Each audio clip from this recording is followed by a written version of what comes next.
1920లో మొదలైన కాన్సెప్ట్ ఇది. ఇవాళ నిన్న మొన్న వచ్చింది కాదు. మన ఇండియాలోకి ఎంటర్ అయింది 1990లో.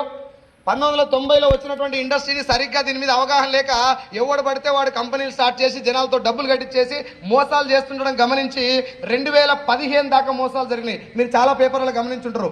గొలుసు కట్టు మోసాలు, MLM మోసాలు, భారీ స్కామ్, కుచ్చు టోపీ ఇట్లాంటివి వినుంటారు. ఎస్ఆర్నో ఇవన్నీ వచ్చినప్పుడు 2015లో అప్పటి ప్రధానమంత్రి ఇప్పటి ప్రధానమంత్రి ఆయన ఒక్కడే. ఆయన వెళ్ళి 17 కంట్రీస్ తిరిగి వచ్చిన తర్వాత బయట దేశాల్లో డైరెక్ట్ సెల్లింగ్ నెత్తి మీద పెట్టుకున్నారు. కారణం ఏంటిది? అదే డైరెక్ట్ సెల్లింగ్ మా ఇండియాలోకి వచ్చిన తర్వాత దీన్ని మొత్తం అబాసుపాలు చేశారు. ఎవడు పట్టించుకోవట్లేదు. దీంట్లో మోసాలే ఎక్కువ జరుగుతున్నాయి. జనాలు ఎక్కువ మంది మోసపోవడానికి కారణం ఏంటిది? ఒకవేళ ఇండస్ట్రీయే మోసపూరితమైన ఇండస్ట్రీ అయితే దీన్ని వేరే దేశాలు నెత్తి మీద పెట్టుకోవు. దాని ఒరిజినల్ కాన్సెప్ట్ ఏందో నాకు తెలవాలా. ఈ 17 కంట్రీస్ తిరిగిన తర్వాత ఏ ఒక్క కంట్రీలో కూడా డైరెక్ట్ సెల్లింగ్ లైట్ తీసుకుంటలేదు సార్. వాళ్ళందరూ నెత్తి మీద పెట్టుకుని మీకు దీనికి అన్నిటికీ ప్రూఫ్స్ కనబడతాయి. గూగుల్లో చెక్ చేసుకోండి. మనం అందరం పెద్ద దేశంగా అగ్రదేశంగా భావించేటటువంటి అమెరికాలో కూడా 32 కోట్ల జనాభా 2,12,000 కోట్ల టర్నోవర్ తోటి దుమ్ము దులుపుతున్నారు డైరెక్ట్ సెల్లింగ్. అక్కడ కేవలం 30,000 జనాభా, కేవలం 3 కోట్ల జనాభా, 30,000 కాదు 3 కోట్ల జనాభా. అంటే తెలంగాణలో సగం జనాభా ఉన్నటువంటి మలేషియా దేశం, Telangana state, Malaysia is a country. ఆ మలేషియా దేశంలో 3 కోట్ల జనాభా ఉన్న వాళ్ళు కూడా 30,000 కోట్ల టర్నోవర్ చేస్తున్నారు డైరెక్ట్ సెల్లింగ్. ఇంత పవర్ఫుల్ ఇండస్ట్రీని ఇండియాలో ఎందుకు రాంగ్ రూట్లో తీసుకెళ్లారు అనే క్వశ్చన్ తోటి వెళ్ళి అసలు డైరెక్ట్ సెల్లింగ్ ఒరిజినల్ ఏందో ఉందో ముందా ఒరిజినల్ మా వాళ్ళకి చెప్తే, ఇండియన్స్ చెప్తే ఒరిజినల్ తెలిసిన తర్వాత డూప్లికేట్ దాన్ని గుర్తుపట్టొచ్చా లేదా? ఏ సార్ నో. ఇంకొక క్వశ్చన్ అడుగుతా. ఈ ఇండస్ట్రీలో ఫేక్ ఉన్నాయని ఇప్పుడు నేను చెప్పినా మీకు కూడా తెలుసా లేదా? సార్ మాట్లాడాలి. మీరు మాట్లాడలేదంటే నేను చెప్పింది ఒప్పుకోవట్లేదని అర్థం. ఫేక్ ఉన్నాయా లేవా? ఉన్నాయా లేవా అన్న? మీరు కూడా క్యాప్. ఏ సార్ నో. ఫేక్ ఉంది, అవునా? ఫేక్ ఎప్పుడు వస్తుంది? ఒరిజినల్ ఉన్నప్పుడు వస్తా, ఒరిజినల్ లేకుండా వస్తా. 500 నోటు దొంగ నోటు ముద్రిస్తారా? 600 నోటు తుగ్లక్కే బచ్చే అంటారు. అరే నీకు ధమాకున్నా 600 note. Where there is a original there is a possibility to bring fake. అంటే ఒరిజినల్ ఒక వ్యవస్థ ఉన్నప్పుడు మాత్రమే దాన్ని ఫేక్ చేయడానికి ఛాన్స్ ఉంటుంది. ఒప్పుకుంటారా? ఏ సార్ నో. ముందు మనకు తెలవాల్సిందంటే అసలు ఒరిజినల్ ఏంటిది, ఏం జరుగుతుంది ఇప్పుడు ఇండియాలో, ఎస్పెషల్లీ తెలంగాణలో, తెలుగు రాష్ట్రాల్లో ఏం జరుగుతుంది అంటే ఎవడన్నా నాలాంటి వాడు వచ్చి అన్న ఒక ఖతర్నాక్ బిజినెస్ ఉంది, ఇగో పలానా ఆయనకి ఇంత ఆయనకి ఇంత ఆయనకి ఇంత వచ్చిందని చెప్పగానే ఫేక్ దొబ్బేరు ఎడికెళ్ళి అని ఎలా కొడుతుంది. నెంబర్ 1. నెంబర్ 2, సేమ్ కండిషన్ అన్న ఇగో ఇంత పైసలు వస్తున్నాయంటే ఈ సంగ వస్తున్నాయిరా నన్ను కూడా వేసుకో కింద, ఇగో మా తమ్ముడు మా చెల్లె మొత్తం వీళ్ళందరూ వేసుకో కింద వేసుకుంటూ ఇక ఇంకో మా దోస్తులను కూడా పరిచయం చేస్తా. ఈ 2 డేంజరే. తెలవకుట్ట నిలగొట్టుడు డేంజరే, తెలవకుట్టంలో జాయిన్ అయినా డేంజరే. ఏ సార్ నో. ముందు డైరెక్ట్ సెల్లింగ్ అంటే ఏందో నీకు క్లారిటీ వస్తే, సత్యం సార్ ఇందాక చెప్పిన మీకు మాట, గవర్నమెంట్ డైరెక్ట్ సెల్లింగ్ కు గైడ్ లైన్స్ ఇచ్చింది. 2015లో ఆయన 17 దేశాలు తిరిగి వచ్చి పార్లమెంటు సాక్షిగా 13 పేజీల గైడ్ లైన్స్ ఇచ్చారు. నేను మీకు డేట్ కూడా చెప్తాను, నోట్ చేసుకోండి. 2016 సెప్టెంబర్ 9వ తారీఖు, సెప్టెంబర్ 9వ తారీఖు 2016 న్యూఢిల్లీ కృషి భవన్లో రామ్ విలాస్ పాస్వాన్ గారి మంత్రి గారి ఆధ్వర్యంలో దీనికి చట్టం గైడ్ లైన్స్ ఇవ్వడం జరిగింది. అక్కడి నుంచి కూడా ఇంకొన్ని కంపెనీలు దీన్ని మళ్ళీ రాంగ్ రూట్లో తీసుకెళ్తున్నారు, దాన్ని మిస్యూజ్ చేసుకొని గైడ్ లైన్స్ని ఇంకా పటిష్టం చేయడానికి. డైరెక్ట్ సెల్లింగ్ లో ఫ్యూచర్ ఉంది. చాలా మంది యువత దీని ద్వారా ఉపాధి పొందుతారు. దీంట్లో దమ్ము ఉంది, దీంట్లో పవర్ ఉంది.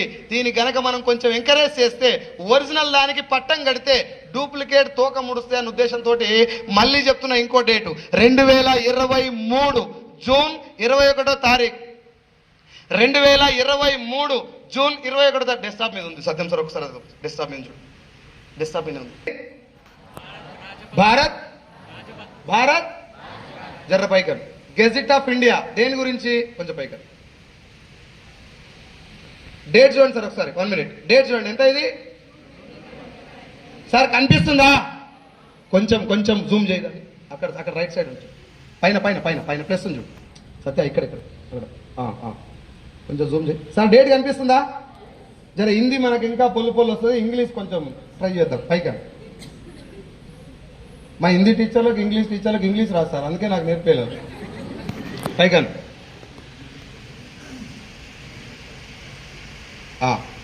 సరే, ఇగో ఇది ఇంగ్లీష్ దగ్గర కొంచెం పైకి, ఇగో కొంచెం జూమ్ చేయి సత్య, జస్ట్ జూమ్ చేయి. జూమ్ చేయండి. సార్ ఇదే పేపర్ మీకు గూగుల్లో కూడా దొరుకుతుంది, మీరు క్రాస్ చెక్ చేసుకోవచ్చు. Right side ministry of consumer affairs, food and public distribution, department of consumer affairs. ఈ గైడ్ లైన్స్ మొత్తం గెజెట్ గురించి దేని గురించి సార్? దేని గురించి? ఇది రీసెంట్ గా వచ్చినటువంటి ఒక చట్టబద్ధత కల్పించడానికి ఇచ్చినటువంటి గెజెట్. రైట్. సో ఇప్పుడు నేను చెప్పేది ఏంటంటే, గవర్నమెంట్ గెజెట్ ఇచ్చిందంటే, రూల్స్ పెట్టిందంటే చేయమన్నట్ట వద్దన్నట్ట? ఇంకొకసారి మీరు కాదు, చేయమన్నారంటే మంచిదన్నట్ట, మందిని ముంచేదన్నట్ట? అయినా కూడా మంచిది ఎందుకో చెప్పినాకనే అది ఒప్పుకోండి. మీరు ఈ చట్టాలు లాసు అందరికి తెలియదు, కానీ కొంచెం కామన్ సెన్స్ తోటి ఇలా మోసం ఉందా లేదా తెలుస్తా లేదు సార్? ఏ సార్ నో? అది ఒక్కసారి తెలుసుకుందాం. జస్ట్ తెలంగాణ భాషలో మాట్లాడుకుందాం. ఒక్క 2 నిమిషాలు.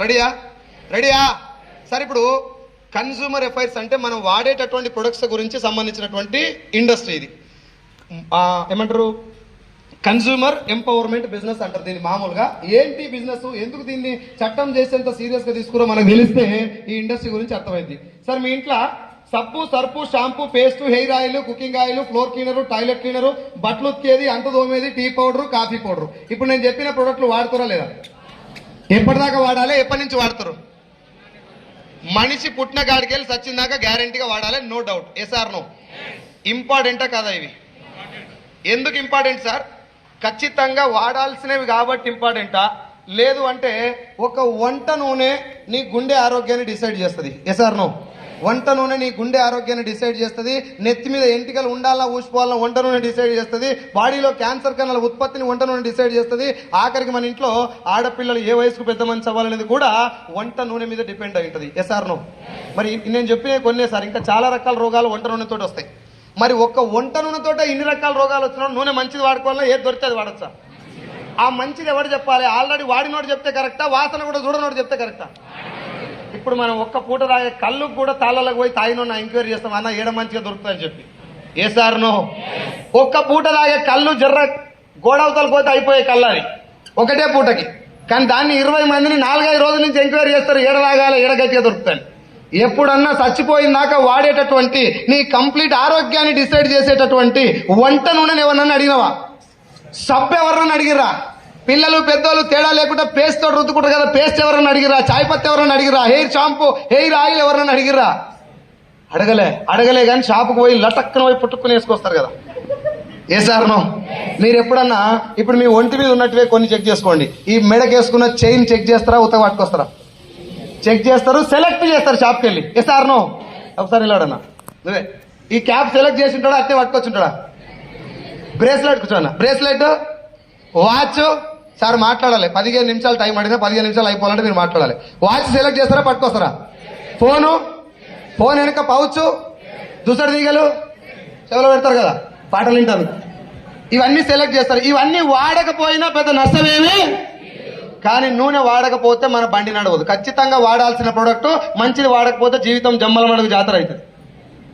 ఇప్పుడు నూనె సెలెక్ట్ చేయాలన్నా, టిక్లీ బొట్లు సెలెక్ట్ చేయాలన్నా? షాప్కి వెళ్ళి ఏది సెలెక్ట్ చేస్తారు? మరి నూనె సెలెక్ట్ చేస్తారా?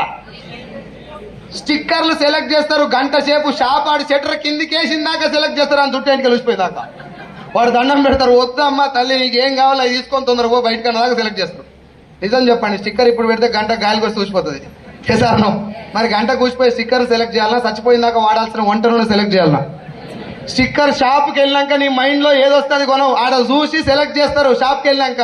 కానీ ఇంటికాడ నీ మైండ్ లోనే ఫిక్స్ అయిపోతావు ఏ నూనె కొనాలని. నీ మైండ్ లో వంట నూనె ఫిక్స్ చేసింది ఎవరు?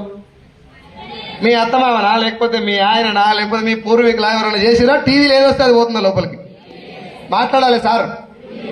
అడ్వర్టైజ్మెంట్ లో ఏదొస్తే అది మీ మైండ్ లోకి పోతుంది. నీ మైండ్ లోకి ఎక్కువ సార్లు పోతే నీకు తెలకుంటే అది మీ ఇంటికి వస్తుంది. ఏ సార్ నో? ఇప్పుడు ఒక మాట చెప్పండి, అడ్వర్టైజ్మెంట్ ఎవరు ఇస్తారు? సెలబ్రిటీస్. హీరోయిన్లు కాకుండా అందరు ఇక సెలబ్రిటీస్ ఇస్తారు. పైసలు తీసుకోనా పుణ్యానిక? ఎవరివా పైసలు? మాట్లాడాలి ఎవరివి? మన పైసలు తీసుకున్న